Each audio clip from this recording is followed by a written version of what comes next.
ఈరోజు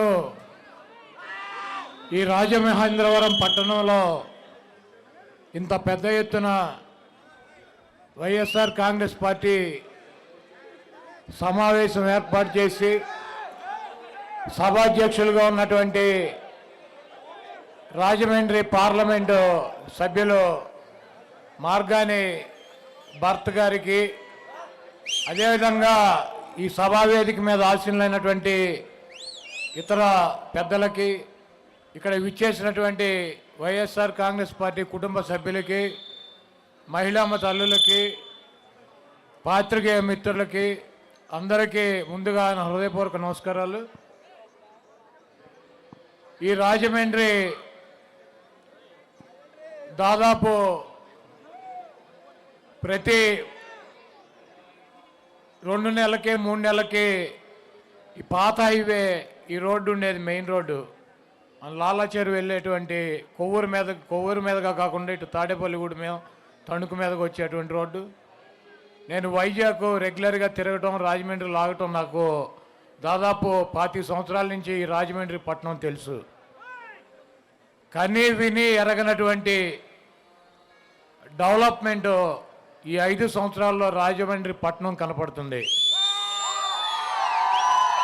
ఫ్లైఓవర్లు కావచ్చు, రైల్వే స్టేషన్ కావచ్చు, ఇక్కడ ఉన్నటువంటి ఈ కంబాల చెరువు కావచ్చు, ఈ మైదానం కావచ్చు, డివైడర్లు కావచ్చు, రోడ్లు కావచ్చు, ఫ్లైఓవర్లు కావచ్చు, ఈ రాజమండ్రి పట్టణంలో ఉన్నటువంటి కొత్తగా నిర్మాణం చేసినటువంటి మెడికల్ కాలేజీ కావచ్చు, అనేక సామాజిక వర్గాలకు కేటాయించినటువంటి కమ్యూనిటీ హాల్స్ కావచ్చు, ఇక్కడ ఉన్నటువంటి 25,000 మంది నిరుపేదలకి ఇళ్ళు పట్టాలు ఇవ్వాలన్నటువంటి దృఢ సంకల్పంతో ముఖ్యమంత్రి గారితో మాట్లాడి ఆ పట్టాలు ఇచ్చేటువంటి కార్యక్రమం కావచ్చు, ఒక ప్రజాప్రతినిధి తన ప్రాంతాన్ని అభివృద్ధి చేసుకోవాలన్నటువంటి చిత్తశుద్ధితో పనిచేస్తే ఆ ప్రాంతం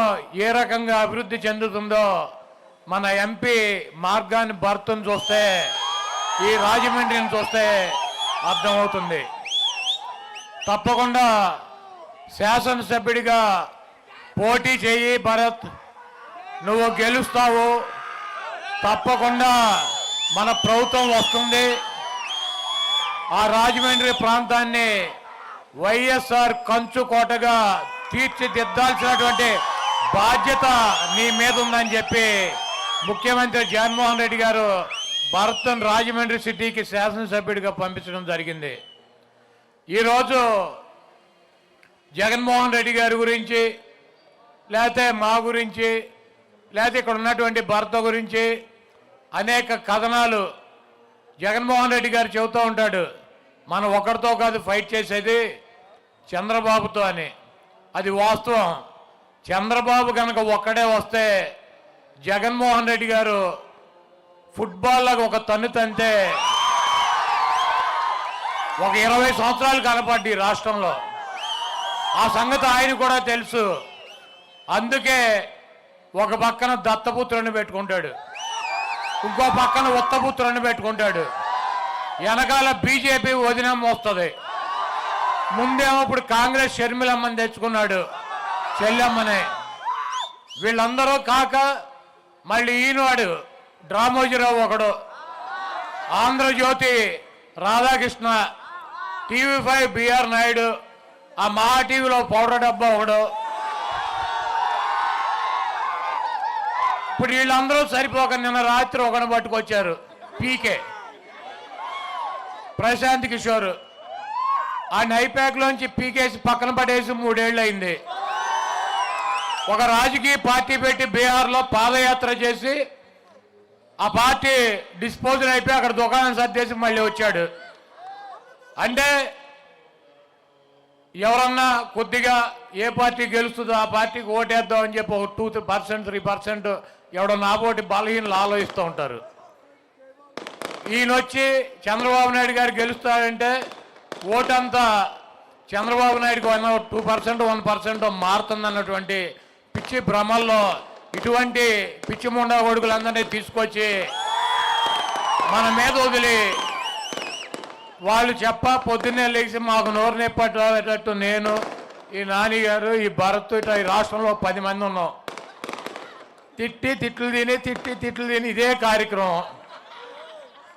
అయినా కూడా మా ప్రాణం పోయిన జగన్మోహన్ రెడ్డి గారి కోసం, ఈ రాష్ట్ర భవిష్యత్తు కోసం మేము తప్పకుండా జగన్మోహన్ రెడ్డి గారి వెనకాల నిలబడతాం. ఎందుకంటే ఇప్పుడు పేర్నాని గారు చెప్పారు, ఒక పేదవాడు తన పిల్లల్ని ఉన్నతమైనటువంటి చదువులు చదివించుకోవాలని ఉంటుంది. వాళ్ళకి ఒక మంచి ఇంగ్లీష్ మీడియంలోనో ఒక ప్రైవేట్ స్కూల్లోనో చదివించాల్సినటువంటి బాధ్యత ఉంటుంది, చదివించాలని ఉంటుంది. కానీ ఆర్థిక స్తోమత లేదు, చదివించుకున్నటువంటి పరిస్థితి లేదు. అటువంటి నిరుపేద పిల్లలు గవర్నమెంట్ స్కూల్స్కి వెళ్తారు. 45,000 స్కూల్స్ ఉన్నాయి. ఆ 45,000 స్కూల్స్లో కూడా నాడు నేడు కింద దాదాపు 18,000 కోట్ల రూపాయలు ఖర్చు పెట్టి ఆ స్కూల్స్ రూపురేఖలను మార్చినటువంటి వ్యక్తి జగన్మోహన్ రెడ్డి గారు. ఇంగ్లీష్ మీడియం తీసుకొచ్చినటువంటి వ్యక్తి జగన్మోహన్ రెడ్డి గారు. వాళ్ళకి చదివేటువంటి పుస్తకాలు కానించి, స్కూల్ బ్యాగులు కానించి, బట్టలు కానించి, బూట్లు కానించి, సాక్సులు కానించి ప్రతి అవసరాన్ని తండ్రి స్థానంలో ఉండి తీర్చినటువంటి వ్యక్తి జగన్మోహన్ రెడ్డి గారు.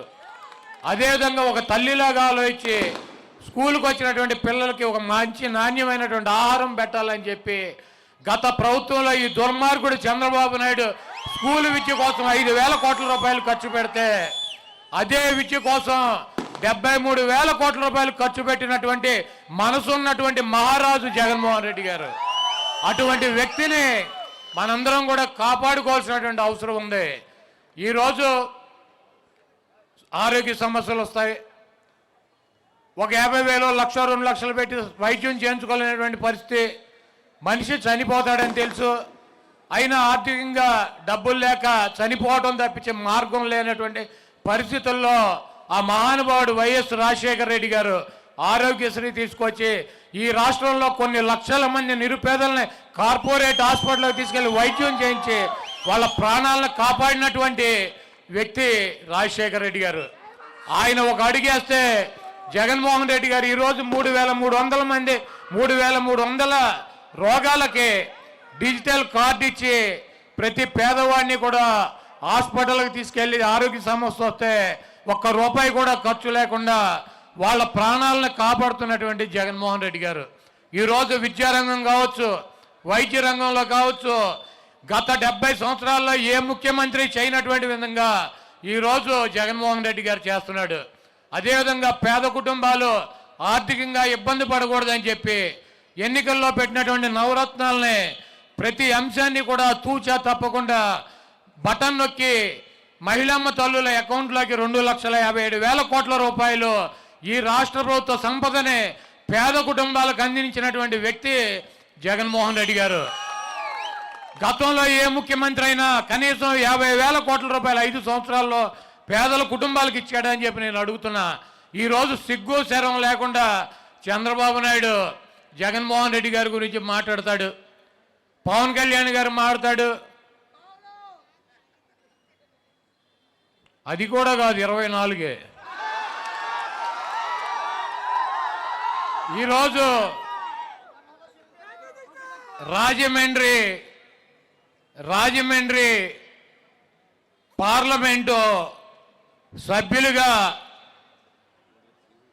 గూడూరు శ్రీనివాసరావు, అదేవిధంగా రాజమండ్రి అర్బన్ శాసనసభ్యుడిగా మార్గాని భరత్ పోటీ చేస్తున్నారు. వీళ్ళిద్దరినీ కూడా అఖండమైనటువంటి మెజారిటీతో గెలిపించి శ్రీనివాస్ గారిని పార్లమెంట్కి, భరత్ని శాసనసభ్యుడిగా అసెంబ్లీకి మీరు పంపించాలని చెప్పి కోరుతూ, అదేవిధంగా ఈ రాజమండ్రి పార్లమెంట్లో ఉన్నటువంటి 7 అసెంబ్లీ స్థానాలు కూడా జగన్మోహన్ రెడ్డి గారు పెట్టినటువంటి అభ్యర్థుల్ని గెలిపించడానికి మీకున్నటువంటి సంబంధాలు, మీకున్నటువంటి స్నేహాలు, మీకున్నటువంటి బంధుత్వాలతో 7 అసెంబ్లీ నియోజకవర్గాల్లో కూడా ఈ పార్లమెంటులో ఉన్నటువంటి 7 అసెంబ్లీ, పార్లమెంటు సభ్యులను 8 మందిని కూడా గెలిపించాలని చెప్పి కోరుకుంటూ ఇందాక ఒక వీడియో విన్నాం. ఆదిరెడ్డి అప్పారావు వాలంటీర్కి వార్నింగ్ ఎంత ఉంటాడు. ఒక ఆడపిల్లకి ఫోన్ చేసి వార్నింగ్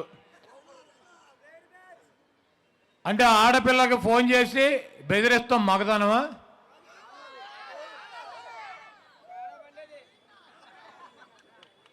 ఈరోజు ఒకటి చెప్పదలుచుకున్న, వాలంటీర్లు కావచ్చు, వైఎస్ఆర్ కాంగ్రెస్ పార్టీ నాయకులు కావచ్చు, కార్యకర్తలు కావచ్చు,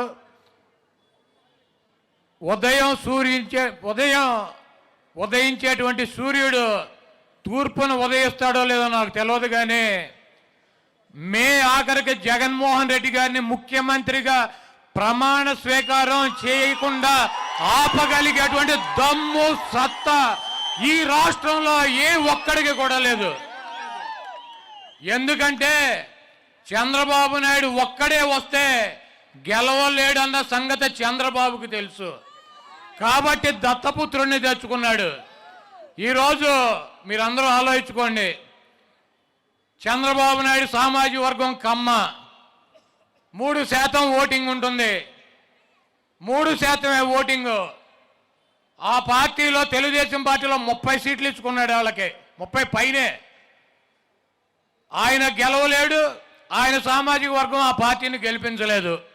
30 సీట్లు ఇచ్చుకున్నాడు. సిగ్గు లేకుండా పవన్ కళ్యాణ్ రా రా రా రా అని పిలిచి ఆయనకి 20% సామాజిక వర్గం ఉన్నటువంటి ఆ పార్టీకి 24 సీట్లు ఇచ్చాడు. సిగ్గు లేకుండా ఈ ఇవ్వటానికి సిగ్గు లేకపోయినా, తీసుకుంటాక ఆయనకి లేకపోయినా, చూసేటువంటి ఇదన్నీ కూడా పరిశీలించేటువంటి ఆ సామాజిక వర్గానికి తప్పకుండా విచక్షణ ఉంటుంది.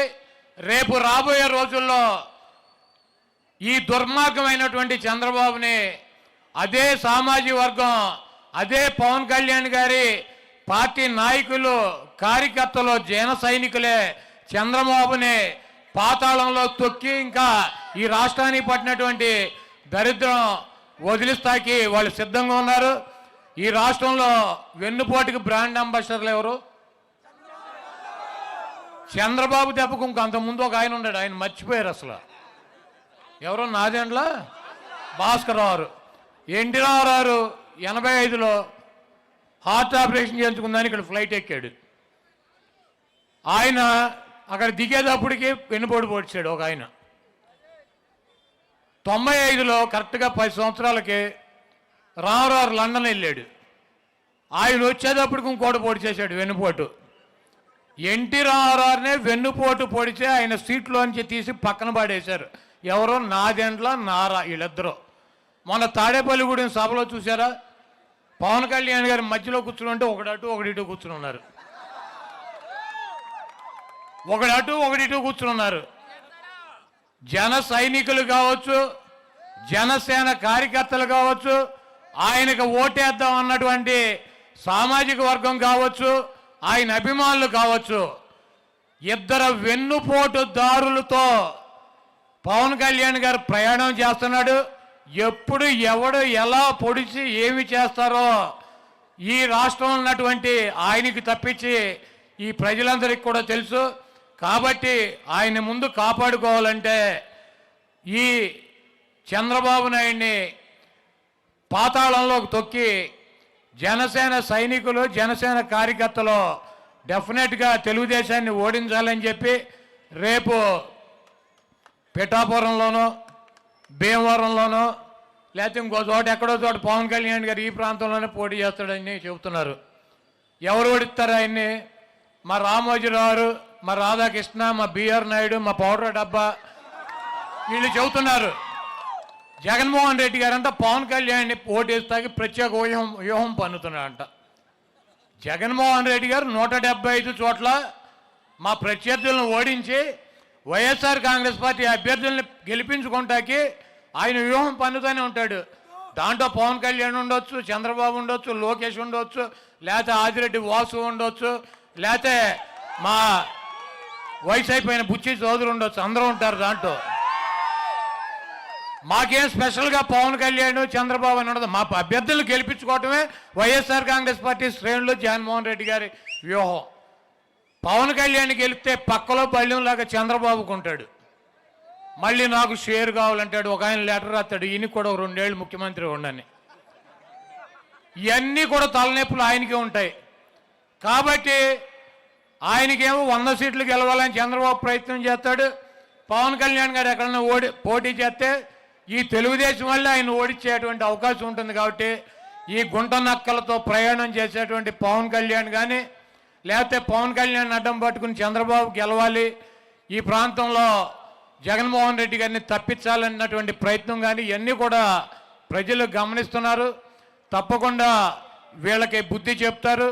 ఇక్కడైతే రాజమండ్రిలో భరత్ని మీరు శాసనసభ్యుడిగా గెలిపించి మీరు అసెంబ్లీకి కనుక పంపించినట్లయితే, మా గూడూరు శ్రీనివాసరావుని పార్లమెంటు సభ్యుడిగా పంపించి ఢిల్లీ కనుక మీరు పంపించినట్లయితే ఈ ప్రాంతం, ఈ రాజమండ్రిలో ఉన్నటువంటి ఈ గోదావరి తీరం కని విని ఎరగనటువంటి అభివృద్ధి జరుగుతుంది. అదేవిధంగా మీ అందరికి కూడా ఇళ్ళు నిర్మాణం చేసి ఇచ్చేటువంటి కార్యక్రమం చేపడతారు. ప్రతి కుటుంబానికి సంక్షేమ కార్యక్రమాలు అందించేటువంటి కార్యక్రమం చేపడతారు. ప్రతి పిల్లల్ని కూడా చదివించేటువంటి పూర్తి బాధ్యతని ప్రభుత్వం తీసుకుంటుంది. ఈ ప్రాంతానికి శ్రీనివాస్ గారు, భరత్ గారు అండగా ఉంటారు. బీసీ సామాజిక వర్గానికి సంబంధించినటువంటి ఈ అభ్యర్థుల్ని ఇక్కడ జగన్మోహన్ రెడ్డి గారు పెట్టినందుకు బీసీలు, ఎస్సీలు, ఎస్టీలు, మైనార్టీలు, అగ్ర కులాల్లో ఉన్నటువంటి పేదలు